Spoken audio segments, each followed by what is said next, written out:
പ്രിയമുള്ളവരെ, ഞാൻ ഷഹീർ ഗാലക്സി. അതുപോലെ മറ്റൊരു ബെഡ്റൂം സെറ്റാണിത്. ഒരു 5 ഡോർ എന്ന് പറയാൻ പറ്റില്ല, ഓപ്പൺ ആയിട്ടുള്ള ചെറിയൊരു സ്പേസ്, ഒരു സ്പേസ്.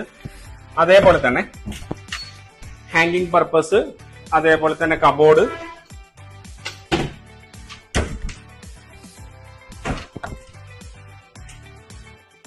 ഫുള്ള് പിന്നെ റാക്കുകൾ. ഇതിൽ തന്നെ നമുക്ക് ഏത് രീതിയിൽ വേണമെങ്കിലും ഹെഡ് ബോർഡ് കാര്യങ്ങളൊക്കെ അത്യാവശ്യം നമുക്ക് സ്പേസസ് ആയിട്ടുള്ള ഹൈഡ്രോളിക്, അതേപോലെ തന്നെ ഉള്ളിൽ സ്റ്റോറേജ് ഒക്കെ വെച്ചുകൊണ്ടിട്ട് നമുക്ക് ഇത്തരം ബെഡ്റൂം സെറ്റുകളൊക്കെ ഒരു 75ന്റെ താഴെയായിട്ട് നമുക്ക് ബെഡ്റൂം സെറ്റ് ചെയ്യാൻ പറ്റും. അത്യാവശ്യം ഹൈറ്റ് ഉള്ള ബെഡ്റൂം സെറ്റുകളാണ് ഇത്. അത്യാവശ്യം 7 ഫീറ്റിന്റെ മേലെ ഹൈറ്റ് വരുന്ന ബെഡ്റൂം സെറ്റ്, ഫുള്ള് വിടുത്ത് അത്യാവശ്യം നല്ല കൂടുതലായിട്ട് വരുന്ന ബെഡ്റൂം സെറ്റ്, മിറേഴ്സ് ഒക്കെ അത്യാവശ്യം ഫുൾ ലെങ്തിയിൽ വരുന്നത്. ഇതൊക്കെ നമുക്ക് ഏത് കൺസെപ്റ്റിലേക്ക് വേണമെങ്കിലും നമുക്ക് കൊണ്ടുവരാൻ പറ്റും. അപ്പോ ഇത്തരം